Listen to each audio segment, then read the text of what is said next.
from right now, I'm just available for the coach, and it's his decision what he wants to do, and I'm just available and open to everything. What do you know about Indonesian football? Nah, oke, teman-teman, kali ini saya akan kembali lagi yang membahas mengenai kabar terbaru dari timnas Indonesia, dan di sini pun saya akan fokus yang mengenai update dan perkembangan timnas. Oke, ini sudah diumumkan oleh Sintayong ya, bahwa Sintayong ini akan membawa 27 pemain untuk di kualifikasi Piala Dunia ini, dan tentu nanti akan dikerucutkan ya menjadi 22 atau 23 pemain yang akan menjadi bagian timnas ya. Tetapi yang jelas siapapun yang dipanggil ini menurut saya akan menjadi kejutan. Karena apa? Karena memang ada beberapa pemain baru di sini yang memang ini akan dipasang. Salah satunya adalah Jay Noah Ijaz. Nah, Jay Ijaz ini sepertinya juga sangat kegirangan ya ketika memang dia dipanggil oleh timnas Indonesia. Hal ini pun juga diungkapkan oleh manajer timnas Indonesia, Bapak Sumarji. Nah, menurut saya ini akan sangat seru ya, akan menimbulkan pro kontra lah mengenai pemanggilan pemain. Karena menurut saya ada pemain-pemain yang memang ini mungkin sepertinya ya ini akan tidak bisa bergabung ya, karena memang ada beberapa alasan. Oke, jangan lupa untuk membangun channel ini, dan sebelum kita melanjutkan diskusi lebih dalam, jangan lupa untuk tekan tombol like, komen, dan juga subscribe, serta tekan tombol loncengnya agar kalian selalu mendapatkan notifikasi dari video-video saya selanjutnya. Nah, yang pertama yang ingin saya bahas di sini tentu mengenai proses ya dari kepindahan keluarga negaraan ya pemain grade A atau pemain keturunan kita yakni Tom Haye, kemudian juga yakni Ragnar Ratmangun. Memang sudah diucapkan oleh Bapak Erick Thohir ya bahwa untuk kedua pemain ini diusahakan dan diupayakan itu pertengahan Maret ini itu selesai. Tetapi kalau melihat ya statement Tom Haye ya ketika diwawancarai oleh Kumparan beberapa waktu yang lalu, dia mengatakan bahwa dia sangat siap dan sangat antusias untuk ke Indonesia. Ya, artinya memang dalam arti seperti ini. Kalau misal dari klub ya itu masih memiliki pertandingan karena masih di Liga Eredivisie, Liga Belanda masih ada jadwal, dia walaupun dipaksa itu memang belum bisa bergabung atau bisa terbang ke Indonesia. Nah, ini yang memang sedikit menjadi kendala, tetapi kalau dilihat dari jadwal Eredivisie itu hanya menyisakan beberapa minggu, kurang lebih 1 minggu lagi. Setelah itu akan libur. Nah, 1 minggu ini nanti yang diupayakan ya oleh mungkin DPR, kemudian juga beberapa stakeholder yang mengurus mengenai kepindahan kewarganegaraan agar segera direalisasikan, karena hingga saat ini ya, hingga saat konten ini dibuat ya tanggal 4 ya, ini belum ada tanda-tanda DPR akan rapat mengenai pemain keturunan. Artinya kita tidak membutuhkan lagi bagaimana jangka panjang, tetapi yang kita butuhkan adalah proses jangka pendek ini. Ya seperti itu. Karena kalau dilihat saat ini memang ya sudah sangat genting sekali. Makanya untuk melihat peluang ya Ragnar dan juga Tom Haye ini membela timnas Indonesia itu juga semakin menipis sekali. Nah, ini penyebabnya karena memang sangat mepet sekali, sudah sangat mepet sekali.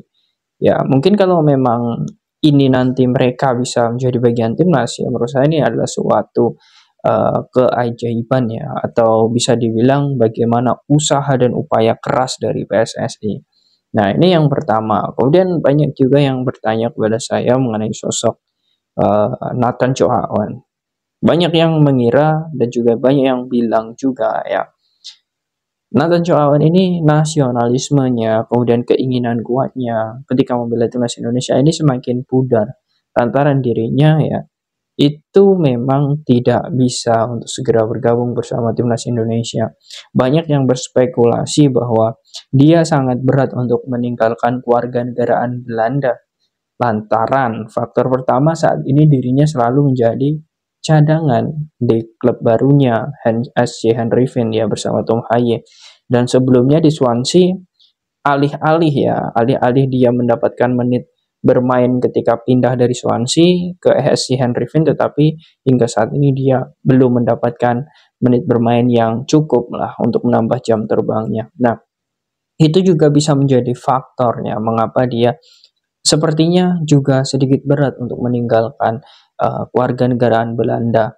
Tapi itu menurut saya tontonnya, itu juga bisa menjadi spekulasi, tetapi yang paling objek penting menurut saya adalah ketika saya melihat statement dari Nathan Choaon ketika diwawancarai juga oleh Kumparan beberapa waktu lalu ketika dia berhasil debut bersama SC Henry Finn ya.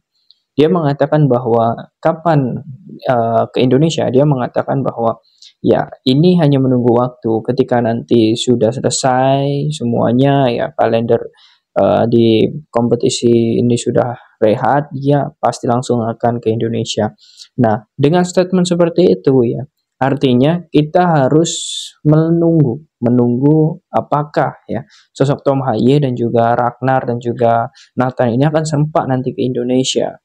Ya, itu yang paling pentingnya. Dan menurut saya ya, kemungkinan besarnya ya, ini menurut saya, kalau ya, kalau nanti memang ketiganya itu tidak bisa terkejar, saya yakin sekali Bapak Erick Thohir akan mengupayakan untuk apa ya, bisa dibilang mengobati lah rasa kecewa supporter timnas Indonesia, entah mengundang ketiganya untuk menonton di Stadion GBK walaupun mereka hadir ya, walaupun mereka tidak bertanding, mereka tetap hadir dan itu kemungkinan besar juga bisa terjadi untuk mengobati rasa kecewa supporter timnas Indonesia. Karena ya menurut saya ini semuanya genting ya. Kalau dilihat saat ini memang yang menjadi proses Tom dan juga Ragnar di DPR juga belum. Kemudian kita menunggu Nathan Choaon disumpah, tapi sepertinya juga dirinya sudah memberikan statement sedang sibuk bersama klub. Artinya kita juga sangat bingung lah dengan ketiga pemain ini. Tetapi yang jelas ya, kalau untuk kasus Nathan Choaon ya, dengan statementnya di Kumparan seperti itu, dia tinggal menunggu izin dari klub saja ya. Ya menurut saya, ya kita tunggu saja nanti. Apakah dia benar-benar datang ke Indonesia atau tidak. Kalau misal Nathan Choaon itu tidak datang ke Indonesia, ya tentu apa boleh buat. Kita juga sudah tidak tahu apa yang memang menjadi planning ke depan oleh Nathan Choaon. Karena semua prosesnya saya anggap ini sudah selesai. Kan untuk sumpah WNI itu hanya tahap akhir saja yang harus dilakoni. Dan masalah kepindahan federasi itu sudah urusan PSSI. Karena sekarang adalah bagaimana person dari si pemain itu sendiri. Dan ya memang seperti inilah kendala kita saat ini. Yang jelas ya, apa yang menjadi keinginan dari Sinteyong, kemudian PSSI, dan juga kita semua ya, tentu ketiganya ini bisa segera bermain. Karena itu memang sudah menjadi harapan dan juga memang target kita agar bisa menjadi ya tim yang masuk ke runner up di grup D ini agar kita bisa di bawah Irak nantinya. Dan targetnya jelas untuk dua pertandingan ini adalah kemenangan ya, baik di GBK maupun di Stadion Maidi. Dan itu menurut saya itu bukan pekerjaan yang mudah bagi Sinteyong. Karena memang Vietnam sedang mengusung misi balas dendam ketika memang dikalahkan di Piala Asia kemarin. Nah, ini menurut saya contohnya problematika yang memang harus sama-sama diselesaikan ya. Jadi semoga saja dengan kemarin ya Sinteyong itu hadir ya ke Belanda, kemudian Sinteyong melihat perkembangan para pemain-pemainnya, itu semoga saja ada komunikasi ya, komunikasi pemain dan juga pelatihnya semoga saja. Karena ya karena dia belum menjadi bagian warga negara Indonesia ya, jadi Sinteyong juga tidak mau terlalu takutkan ketika Sinteyong nanti mempublish ke media apa yang sudah ia bicarakan kepada pemain-pemain tersebut, nanti banyak muncul spekulasi-spekulasi dan ditakutkan ketika rencana itu tidak sesuai ya, yang sangat kecewa ya tentu supporter karena sudah melihat beberapa kabar gembira itu. Nah, bagaimana menurut kalian teman-teman dengan tiga pemain ini? Ada Nathan, kemudian Ragnar, dan juga Tom Haye. Apakah kalian masih optimis ketiganya nanti bisa untuk menjadi bagian timnas Indonesia? Silahkan kalian tulis di kolom komentar.